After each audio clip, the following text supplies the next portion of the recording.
আমাদেরকে প্রথমেই যেটা আসলে হবে, আমাদেরকে মানসিক অবস্থার পরিবর্তন করতে হবে। এটা দ্বীনি শিক্ষা, ইসলামী শিক্ষা।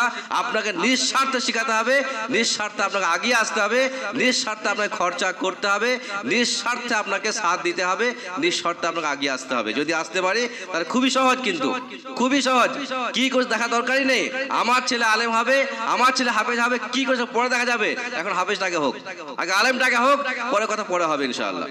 পৃথিবীতে যতজন নবী রসুল এসছেন, প্রত্যেকটা নবী রসুলের উদ্দেশ্য হচ্ছে মানুষকে শিক্ষা দেওয়া, মানুষকে শিক্ষা দেওয়া, ভুল থেকে সরিয়ে আনা। তার মানে এই শিক্ষার মূল নীতি হচ্ছে মানুষকে ভুল থেকে সরিয়ে আনবে আর সঠিক শিক্ষা দেবে, একটা পরিবেশ দেবে। অতএব এই শিক্ষা এমনটা নয় না যে শুধুমাত্র আলেমরাই করবেন, নবীরাই করবেন, বাকিদের করার প্রয়োজন নেই, এমনটা বলা হয়েছে। আমরা একটা হাদিস জানি, প্রায় খুব শুনতে পাই প্রায় কথাটা, বাল্লিগু আন্নি ওয়ালাউ আয়া। খুব গুরুত্বপূর্ণ হাদিস কিন্তু, বাল্লিগু আন্নি ওয়ালাউ আয়া, তোমরা মানুষকে পৌঁছে দাও আমার পক্ষ থেকে, ওয়ালাউ আয়া, যদিও একটা আয়াত হয়, একটা হাদিসও হয়। এটা সেই হাদিস ভালো করে জানি আমরা, খুব প্রসিদ্ধ হাদিস একটা। এখন এই হাদিসটায় কিছু কথা অবশ্যই আছে, আর সেগুলো হচ্ছে, প্রথম হাদিস, বাল্লিগু, তোমরা পৌঁছে দাও, মানে তাবলীগ করো, মানে মানুষকে পৌঁছে দাও। তাবলীগ মানে এটা নয়, কেউ অন্য কিছু ভাববেন না। তাবলীগ করো মানে মানুষকে বার্তাটা পৌঁছে দেওয়ার নাম হচ্ছে তাবলীগ করা। তো তোমরা মানুষকে পৌঁছে দাও আন্নি, আমার পক্ষ থেকে।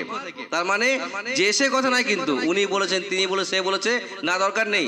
আন্নি, আমার পক্ষ থেকে, অর্থাৎ আমি রাসূলুল্লাহ সাল্লাল্লাহু আলাইহি ওয়াসাল্লাম যা যে কথা বলেছি, রাসূল বলছেন কিন্তু, আমি যে কথাগুলো বলেছি সেই কথাগুলো মানুষকে পৌঁছে দাও। এর তার ফতোয়া দরকার আছে কি? না, দরকার নেই, না, দরকার নেই। কে কি বলেছেন, কেন বলেছেন, ঠিক বলেছেন, ভুল বলেছেন, থাকতে হতে পারে সেখানটাই, কিন্তু আপনি পৌঁছাবেন কোনটা, সেইটা যেটা রাসূলুল্লাহ সাল্লাল্লাহু আলাইহি ওয়াসাল্লাম বলেছেন, তিনি বার্তা দিয়ে গেছেন। ইন্নাল হামদুলিল্লাহ নাহমাদুহু ওয়া নাস্তাঈনুহু ওয়া নাস্তাগফিরুহু ونعوذ بالله من شرور أنفسنا وسيئات أعمالنا من يهد الله فلا مضل له ومن يضلل فلا هادي له وأشهد أن لا إله إلا الله وحده لا شريك له وأشهد أن محمدا عبده ورسوله أما بعد فإن خير الحديث كتاب الله وخير الهدي هدي محمد صلى الله عليه وسلم وشر الأمور محدثاتها وكل محدثة بدعة وكل بدعة ضلالة وكل ضلالة في النار فقد قال الله تعالى في كلامه المجيد أعوذ بالله من الشيطان الرجيم بسم الله الرحمن الرحيم يرفع الله الذين آمنوا منكم والذين أوتوا العلم درجات والله بما تعملون خبير وقال رسول الله صلى الله عليه وسلم طلب العلم فريضة على كل مسلم সমবেত জুমার মসজিদে উপস্থিত মুসলিম ও মুসলিমা সমাজ, প্রশংসা হামদুসানা আল্লাহ রাব্বুল আলামিনের, যার সংক্ষিপ্ত কৃতজ্ঞতায় আমরা পড়ি আলহামদুলিল্লাহ। তারপরে পড়ি শান্তি ধারা বর্ষণ হোক রাসূল আকরাম মুহাম্মদ সাল্লাল্লাহু আলাইহি ওয়াসাল্লামের উপর। আল্লাহুম্মা সাল্লি আলাইহি আল্লাহুম্মা বারিক আলাইহি। আমি আপনাদের সামনে সূরা মুজাদালার 11 নম্বর আয়াত তেলাওয়াত করেছি, তার সাথে একটা খুবই প্রসিদ্ধ হাদিস বর্ণনা করেছি। সেই দুইকে সামনে রেখে কিছু বক্তব্য হবে। আর বিষয়টা যদি নির্ধারণ করা হয় তার বিষয় হবে শিক্ষার গুরুত্ব, সংক্ষেপে। অন্যদিকে বিষয়টার যদি খোলাখুলি বলা হয়, শিক্ষা অর্জন করা এবং শিক্ষা দানের মূল্য কত হতে পারে। এ উপলক্ষে আমাদের মুসলিমরা যারা আমরা ইসলামকে মেনে চলি বা ইসলামের প্রতি যাদের আমাদের ভালোবাসা আছে, আল্লাহকে ভালোবাসি, রসুলকে ভালোবাসি, ইসলাম মেনে চলার চেষ্টা করি, তারা শিক্ষার গুরুত্ব কত হতে পারে এটা জানতে অসুবিধা নেই। আমার মনে হয় না যে কোনো মুসলিম এমন আছেন যিনি শিক্ষার কথা ইসলাম বলেছে এই কথাটা অস্বীকার করেন, বা শিক্ষাটা নিয়ে ইসলামের কতটা গুরুত্বপূর্ণ চাপ দিয়ে বলা হয়েছে সে বিষয়ে মোটামুটি মুসলিমরা বেশিরভাগই জানেন। কিন্তু এখানেও সেই গতানুগতিক একটা সমস্যা, একটা ভুল মুসলিমদের কাজ করে, আর সেটা হচ্ছে যা জানি তা মানতে পারি না, যা জানি তা মানতে পারি না। যার জন্যেই প্রায় সময়ই যখন কথা হয়ে আসে বা কথা ওঠে তখন একটা কথা খুব স্পষ্ট হয়ে আসে যে মুসলিমদের মধ্যে শিক্ষা দীক্ষার হার কম। এখন দোষটা কার? ইসলামের, মুসলিমদের, সামাজিক ব্যবস্থাপনার, নাকি ব্যক্তিগত কোনো একজন একক ব্যক্তি? এখন যেভাবে দেখবেন কাউকে কম বলা যাবে না, সব দিক থেকে কম বেশি বিষয়টা আছে। এক। 2 নম্বর দিক, শিক্ষা বলতে আসলে কি বোঝানো হয়েছে? ইসলামের শিক্ষা বলতে কি বোঝানো হয়েছে? আপনাকে বিরাট শিক্ষিত হতে হবে, বিরাট পণ্ডিত হতে হবে, মহাজ্ঞানী হতে হবে, এটা জেনারেল শিক্ষিত হতে হবে, নাকি ইসলামের শিক্ষা শিক্ষিত হতে হবে? সেটাও হতে পারে। আবার হতে পারে এটাও যে আপনাকে মৌলিক জ্ঞান রাখতে হবে, এটাও হতে পারে। অথবা এটাও হতে পারে যে আপনি ইসলামের যে মৌলিক বিধান, মৌলিক যে ইসলামের বিধান রয়েছে সেটা সম্পর্কে আপনি কতটা ধারণা রাখেন সেটাও বোঝানো হয়েছে কিনা। তো সেটা সব কথা পরে হবে ইনশাআল্লাহ। তার আগে আমি প্রথম দিকে আসবো যেটা, যে আল্লাহ রাব্বুল আলামিন কোরআনের একাধিক আয়াত শিক্ষা নেওয়া, শিক্ষা দেওয়া বা শিক্ষা সম্পর্কে কথা উল্লেখ করেছেন। আর রাসূলুল্লাহ সাল্লাল্লাহু আলাইহি সাল্লাম তিনি বাস্তবে দেখিয়েছেন, কিছু হাদিস তো অবশ্যই বলেছেন। সব কথাই মোটামুটি আলোচনা টুকিটাই কম বেশি হওয়ার সম্ভাবনা থাকবে ইনশাআল্লাহ, তবে সময় সামনে রেখে হবে ইনশাআল্লাহ। প্রথম একটা আয়াত আল্লাহ রাব্বুল আলামিন বলছেন, ইয়ারফাইল্লাহুল লাযিনা আমানু মিনকুম ওয়াল্লাযিনা উতুল ইলমা দারাজাত। এই আয়াতে আল্লাহ রাব্বুল আলামিন দুটি বেশি সংক্ষিপ্তভাবে একসাথে করেছেন। কি বলেছেন? ইয়ারফাইল্লাহুল লাযিনা আমানু মিনকুম, তোমাদের মধ্যে যারা ঈমানদার, তোমাদের মধ্যে যারা ঈমানদার, অর্থাৎ আমাদের মধ্যে, তোমাদের মধ্যে যারা ঈমানদার তাদের সম্মান বৃদ্ধি করে দেন আল্লাহ। ইয়ারফাইল্লাহু, আল্লাহ তোমাদের মধ্যে যারা ঈমানদার তাদের সম্মান বৃদ্ধি করে দেন। ওয়াল্লাযিনা উতুল ইলমা, এবং ওই সকল ব্যক্তিদের যারা জ্ঞান অর্জন করে বা যারা জ্ঞানী মানুষ বা যারা জ্ঞান চর্চা করে। তাহলে জ্ঞান চর্চা করা, ঈমানদার ব্যক্তি, দুইটি কিন্তু পাশাপাশি আল্লাহ বলছেন। আর উত্তর কি ফলাফল কি বললেন? দারাজাত, সম্মান বৃদ্ধি করে দেওয়া হয়। তাহলে সম্মান বৃদ্ধির জন্য দুই শ্রেণীর মানুষ আল্লাহ এখানে উল্লেখ করেন, একটা হচ্ছে ঈমানদার আর দ্বিতীয় হচ্ছে শিক্ষা। তার মানে হচ্ছে শুধুই ঈমানদার শেষ কথা না, আবার শুধুই শিক্ষাও শেষ কথা নয়। একজন ব্যক্তি বিরাট বড় আলেম, হাফেজ, আলেম, মুফতি ইত্যাদি ইত্যাদি লম্বা তার ফেরেশতা থাকতে পারে, মুহাদ্দিস, মুফাক্কির, যাই বলেন না কেন, সবই আছে, কিন্তু ঈমান নেই। লাভ আছে? জি না। এখানে শর্ত হচ্ছে ঈমানদার হতে হবে, আর দ্বিতীয় হচ্ছে কি হতে হবে? আমলকারীও হতে হবে, অর্থাৎ জ্ঞান থাকতে হবে। ঈমান হতে হবে আর জ্ঞান থাকতে হবে। যদি এই দুইটি থাকে তাহলে সেই ব্যক্তির সম্মান আল্লাহ বৃদ্ধি করবেন। ঠিক একইভাবে একজন ব্যক্তি আমলের পাহাড় রেখেছেন, প্রচুর আমল, কিছু বাদ নেই। ইসলামের যতগুলো মৌলিক বিধান থাকতে পারে, একেবারে নামাজ থেকে শুরু করে নিয়ে সব কিছু সে আমল করে থাকে, কিন্তু তার শিক্ষা নেই। উপকার হতে পারে? সম্ভাবনা কম, কারণ এই ব্যক্তির ক্ষেত্রে ভুল হওয়ার সম্ভাবনাটাই বেশি থাকে। তখন যদি ভুল হয়, আমল যতই বেশি হোক না কেন, সে আমলটা গ্রহণযোগ্যতা থাকবে না। একটা ছোট্ট উদাহরণ দিই, ভুলের যেটা সমস্যা হয় আমাদের। নামাজ আমরা পড়ি কম বেশি, মানে 5 ওয়াক্ত পড়তে পারি বা না পারি, কমপক্ষে জুমাটা আমরা পড়ি, ঈদের নামাজও পড়ি, জানাজায় শামিল হই আমরা। এই আমলগুলো তো আমরা অবশ্যই করি না। এই ছোটখাটো যে নামাজটা পড়ি আমরা, কখনো কম বেশি নিজের সুবিধা মতো করে বলতে পারেন। এই যারা নামাজ পড়ি, দেখবেন যদি কখনো মসজিদে যান, দেখবেন নামাজ পড়ছেন, সিজদা করে আছেন। একটা শুধু উদাহরণ দেবো শুধুমাত্র, যে আমরা আমল করি কিন্তু ভুলটা কেন করি, ভুল করলে কি সমস্যা হয়, যা না জানার জন্য ভুলটাকে আমরা কিছু মনে করতে পারি না। একটা উদাহরণ, সিজদা করেন, দেখবেন সিজদা করার জন্য স্পষ্ট হাদিস হচ্ছে কি 8টা অঙ্গ মাটিতে ঠেকতে হবে, 8টা অঙ্গ মাটিতে টাচ হতে হবে। কি কি হতে হবে? কপাল, নাক, 2 হাত, 2 হাঁটু আর 2 পা, মোট 8টা হলো। এখন এই 8টা অঙ্গ মাটিতে ঠেকতে হবে, এটা জরুরি। যদি কোনো ব্যক্তি কোনো লম্বা একটা সিজদা পার করে নেয়, এর মধ্যে কোনো একটা অঙ্গকে না ঠেকিয়ে, অর্থাৎ কপাল ঠেকানো হতে পারে, বা একটা হাত উঠে থাকলো, অথবা একটা পা উঠে থাকলো, বা দুইটি পা উঠে থাকলো, সিজদাটা হবে না? হবে না? সিজদাটা ফতোয়া নয়, হাদিস অনুযায়ী হবে না, হাদিস অনুযায়ী হবে না যদি পুরো সিজদাটা সে করে পা তোলা অবস্থায়। আর আপনি দেখবেন যারা নামাজ পড়ছেন আমাদের পিছনে, কখনো মাঝে ভাগে গিয়ে দেখবেন যে কোনো না কোনো মানুষের মুসল্লি পা কম বেশি আলো হয়ে এইভাবে দেখবেন মাটির ওপরে ভাসমান অবস্থায় আছে, হয় পায়ের পা চাপিয়ে আছেন, অথবা পাটা ফাঁক করে আছেন, অথবা পাটা আলো রেখে আছেন, অর্থাৎ মাটিতে টাচ করছে না। আমল হবে না? হবে না? কিন্তু লম্বা সময় নামাজি, আমি ভুল ধরছি না, কিন্তু যেটা হয় সেটা বলছি। এখন এই ব্যক্তি, এই মুসল্লি ভালো করে জানেন নামাজও পড়ছেন, আমলও করছেন, কিন্তু সে এইটা জানেন না যেটা করলে নামাজটা হবে না, বুঝতে পারছেন না। কিন্তু ভাবছেন যেটা কি, যে পা ঠেকানো জরুরি নয়, পা ঠেকানোটা ইসলামের বিধান একটা, কিন্তু না ঠেকালে যে নামাজটাই হবে না, তিনি বুঝতে পারছেন না, তিনি বুঝতে পারছেন না। ঠিক এরকম একাধিক ভুল দেখবেন, নামাজ কথাই বলছি, কারণ নামাজ যেহেতু নামাজ নিয়ে কথা বেশি হয়, আর নামাজটা মানুষ মোটামুটি পরে জানার চেষ্টা করে, প্রশ্ন করে, উত্তর পায়, আর সেও চলার চেষ্টাও সে করে। এখানে এই যে বিষয়টা, যে সে বুঝতেই পারছে না, আর একটা সিজদা যদি আপনার না হয়, একটা রাকাতই গ্রহণযোগ্য হবে না। একটা সিজদা গ্রহণযোগ্য না হয় তাহলে রাকাত বাতিল হবে, আর যদি আপনি সেই রাকাতটা ফিরিয়ে না পড়েন তাহলে পুরো নামাজটাই বাতিল হবে, যদি আপনি লম্বা গ্যাপ দেন তাহলে। কথা বুঝছি আমরা?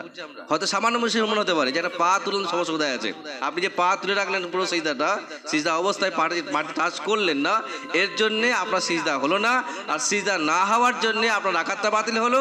আর যদি আপনি সেটাকে পরবর্তীকাল রাকাত সম্পর্ক জুড়ে না পড়েন, অর্থাৎ 4 রাকাতকে 5 রাকাত না পড়েন, 3 কে 4 না পড়েন, 2 কে 3 না পড়েন, তাহলে নামাজটাই বাতিল হবে আপনার লম্বা গ্যাপ হলে। এটা হচ্ছে ইসলাম, এটা হচ্ছে ইসলাম। কেন হচ্ছে এটা? সে যে জানে না, মোটা জানে ভালো করে, কিন্তু সে এটা জানে না যে সিজদায় পা না টাচ হলে নামাজটা বাতিল হওয়ার সম্ভাবনা থাকছে একটা। এটা হচ্ছে আমাদের অবস্থা। তার মানে জ্ঞান, আমাদের আমল অনেক আছে, জ্ঞান না থাকার সমস্যা এইখানটাতে হয়ে থাকে। এগুলো দেখবেন একাধিক বিষয় থাকবে। যদি আপনি যেটা বলছিলাম বিষয়টা, যে আল্লাহ কোরআনে বললেন ইমানও হতে হবে আর জ্ঞান চর্চাও হতে হবে, শুধু আমলটা শেষ কথা না, আমলের পিছনে জ্ঞান থাকতে হবে, তবে আমলটা সঠিক হবে। এখন শুধু আমল করলে হবে না, শুধু ইমান আনলেই হবে না, তার সাথে জ্ঞান থাকাটা জরুরি। এটা হচ্ছে আয়াতের একটা সংক্ষিপ্ত ব্যাখ্যা। তার মানে আল্লাহ বললেন সেই সকল ব্যক্তিদেরকে আল্লাহ সম্মানে বৃদ্ধি করবেন, তাদেরকে আল্লাহ সম্মানে উচ্চ স্থান দেবেন, সম্মানে ভূষিত করবেন, যারা ঈমান এনেছে আর যারা জ্ঞানী, জ্ঞান চর্চা করেন। এখন এত বড় গুরুত্বপূর্ণ একটা কথা কোরআনে আল্লাহ বললেন, সেই কোরআন, যে কোরআনে আমরা গুরুত্ব দিই, সম্মান দিই, যে কোরআনের প্রত্যেকটা বাণীকে আমরা 100% সত্য বলে মনে করি, যে কোরআনের আলিফ থেকে একদম ইয়া পর্যন্ত প্রত্যেকটা অক্ষরকে 100% সঠিক বলে আমরা মনে করি। সঠিক শুধু নয়, প্রত্যেকটা বিধান যুক্তি আছে, লজিক আছে, মানা জরুরি, না মানলে ভুল হবে, না মানলে গুনাহ হবে, এটাও আমরা বিশ্বাস করি, এটাও আমরা বিশ্বাস করি। কিন্তু তারপর দেখা যাবে যে আমাদের মধ্যে কতজন মানুষ যারা কোরআন পড়তে পারেন, কতজন আছে যারা কোরআন পড়তে পারেন, আর কতজন মানুষ কোরআন নিয়মিত পড়েন, দেখা যাবে না, খুব সামান্য পরিমাণ, খুবই সামান্য পরিমাণ। কেন পারেন না? কোনো উত্তর নেই। কেন পারছেন না? তারও উত্তর নেই। কেন পড়েন না? তার তো উত্তর নেই। শুধু একটাই উত্তর, ব্যস্ত। আমার জায়গায় আপনি থাকলে আপনি এই অবস্থা হতেন। উত্তর হচ্ছে, আমার জায়গায় আপনি থাকলে, এই জায়গাটায় আপনি হলে আপনার এই অবস্থায় হতো যেটা আমার হচ্ছে। আপনি এখানে আছেন বলে আপনি সব করতে পারছেন, আপনি এখানে থাকলে করতে পারতেন না।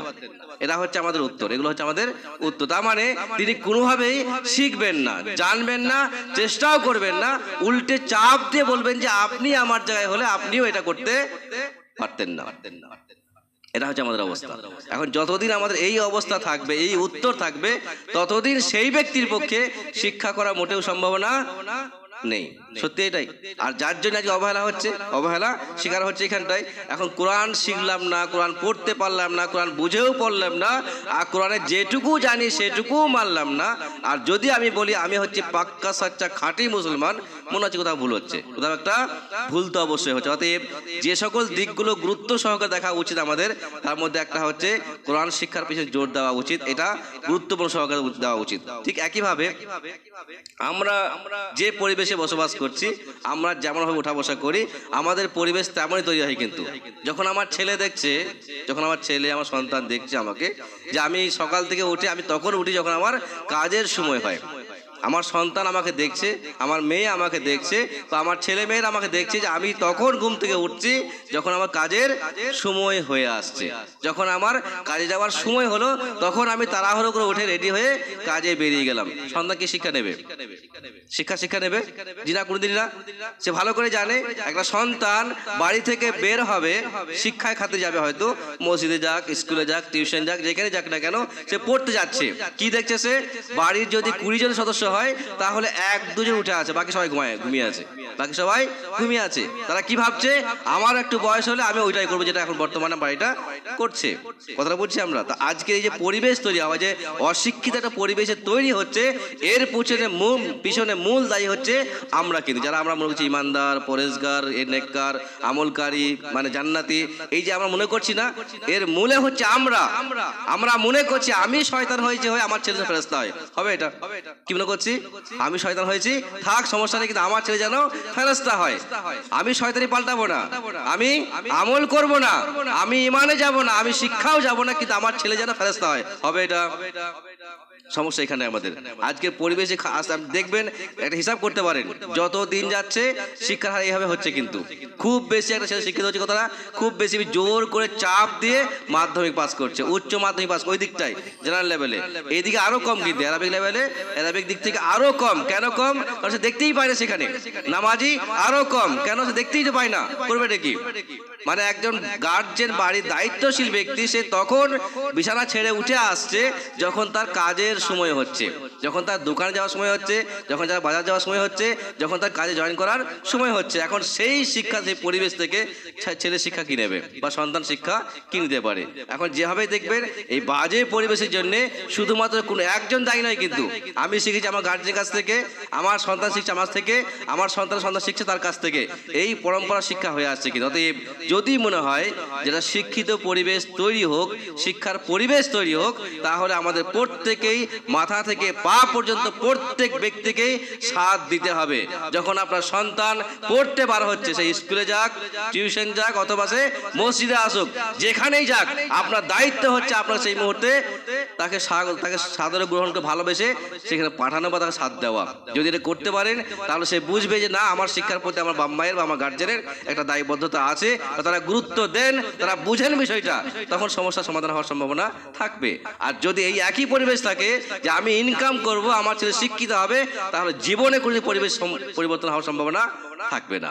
যদি মনে করেন যে আমাকে খরচা করতে হয়, আমাকে ব্যয় করতে হয়, আমাকে সংসার পরিচালনা করতে হয়, আমার দায়িত্ব এইটাই, এইটুকু শেষ কথা, বাকি আর কিছু দায়িত্ব নেই, তাহলে আপনার দ্বারাই পরিবেশ তৈরি হওয়ার সম্ভাবনা নেই। যার জন্য যদি মনে হয় এটা ইসলামিক পরিবেশ তৈরি হোক, একটা শিক্ষার পরিবেশ তৈরি হোক, তাহলে প্রত্যেকেই নিয়ম মাফিক সাথ দিতে হবে আর সাথে থাকতে হবে, এটাই স্পষ্ট কথা।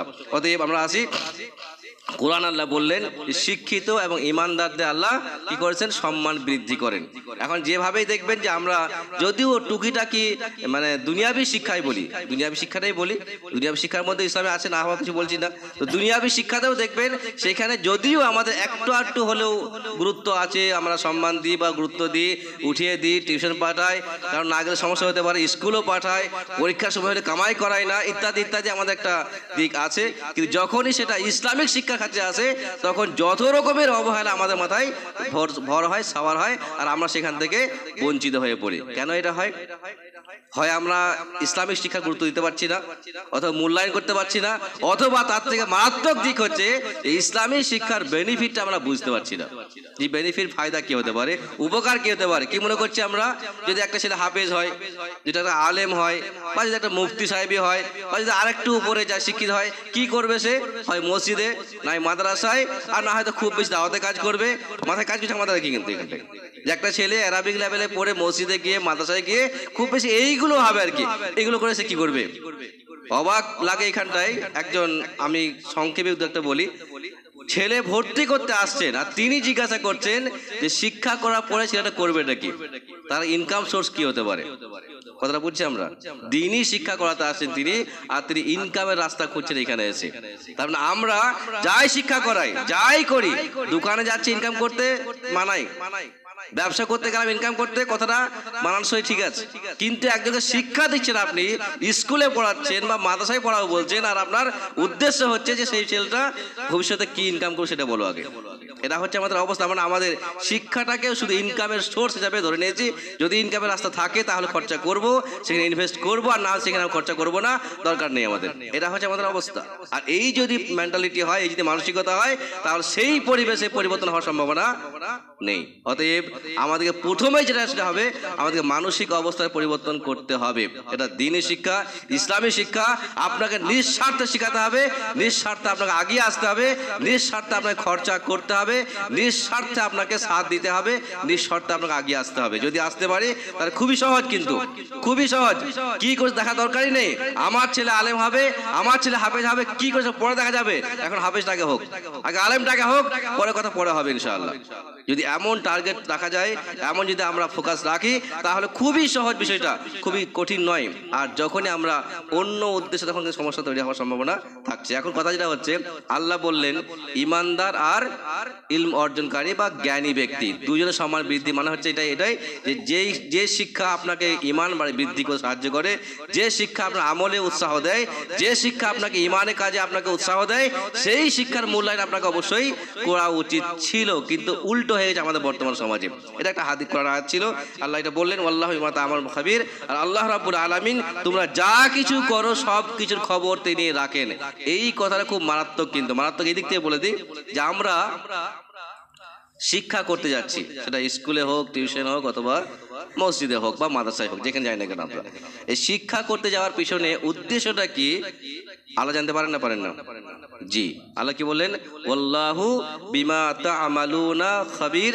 তোমরা যা কিছু করো আল্লাহ রাব্বুল আলামিন তার খবর রাখেন, তার খবর তিনি সংগ্রহ রাখেন। তার মানে আল্লাহ জানেন আপনি কোথায় যাচ্ছেন, কেন যাচ্ছেন, উদ্দেশ্য কি হতে পারে। অতএব আমরা আমার সন্তানকে কোথায় পাঠাচ্ছি, কি করতে পাঠাচ্ছি, উদ্দেশ্য কি হতে পারে, এই সকল বিষয়ে আল্লাহ রাব্বুল আলামিন যথেষ্ট জ্ঞান রাখেন। অতএব নিয়ত সাফ রাখবেন, নিয়ত সাফ রাখবেন যে আমি কি নিয়তে করছি, কোন উদ্দেশ্যে করছি। যদি আল্লাহকে রাজি করার কথা হয়ে থাকে, যদি ইসলামকে মানার কথা হয়ে থাকে, যদি আমল ঠিকঠাক করার কথা হয়ে থাকে, তাহলে সব ঠিক আছে।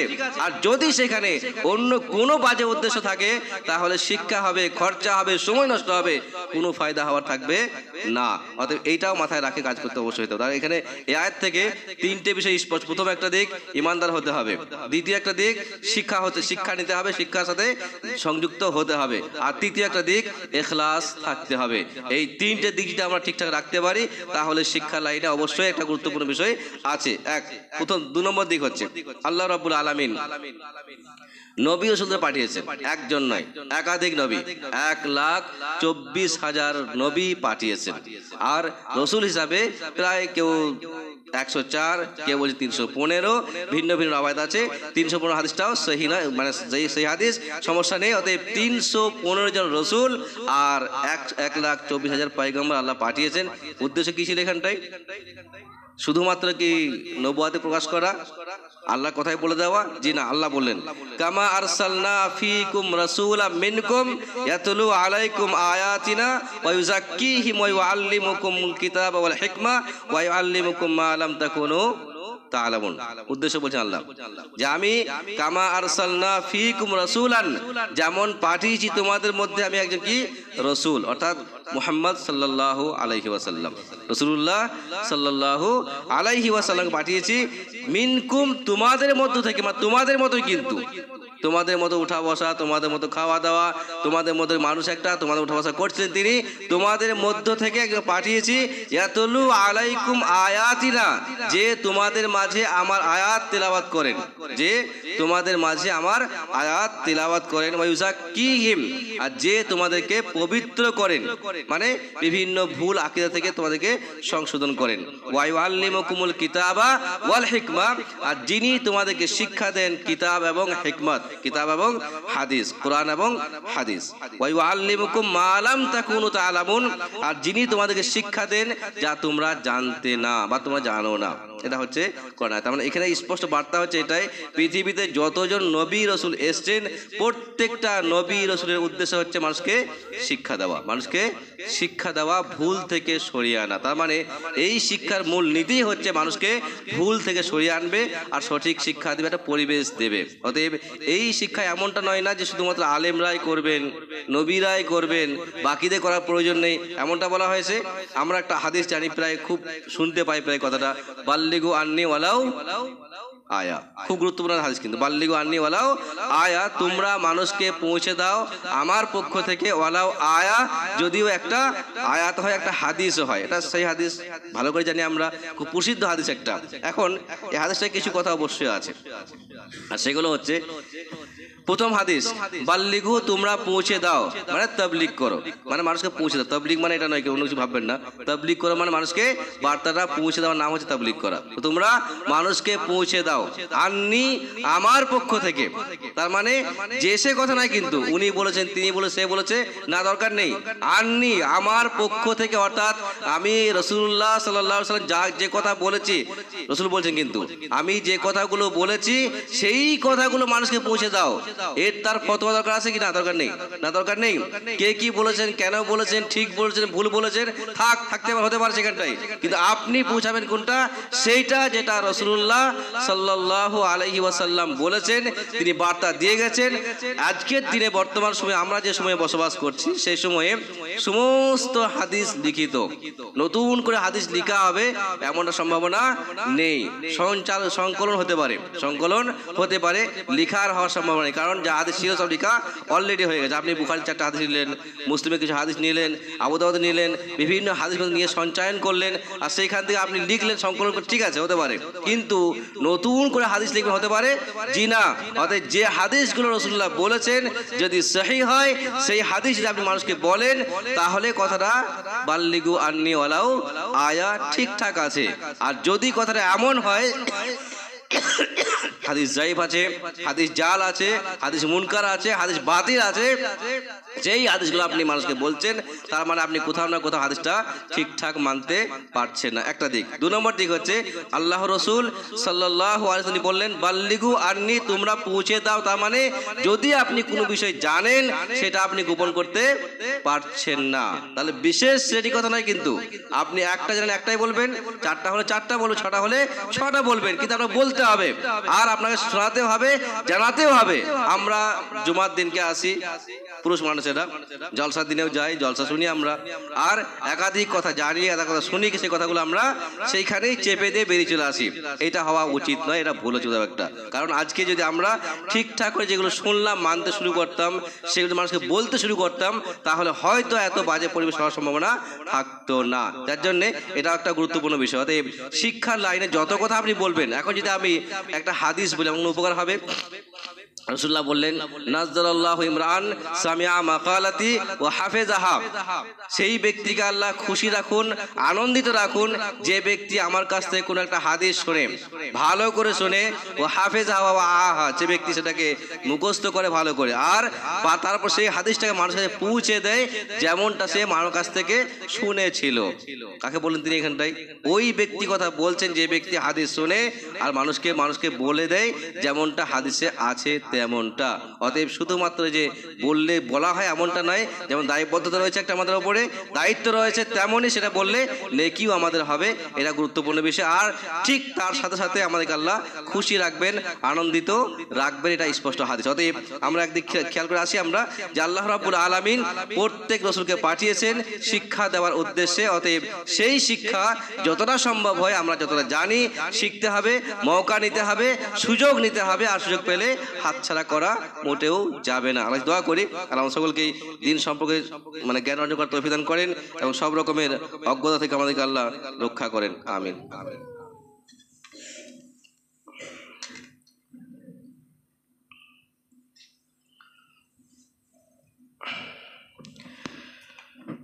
ইন্নাল হামদুলিল্লাহি ওয়াহদাহু ওয়াসসালাতু ওয়াসসালামু আলা মান লা নাবিয়্যা বা'দা ওয়া বা'দ। فقد قال رسول الله صلى الله عليه وسلم الدنيا ملعونة ملعون ما فيها إلا ذكر الله تعالى وما والاه وعالما أو متعلما।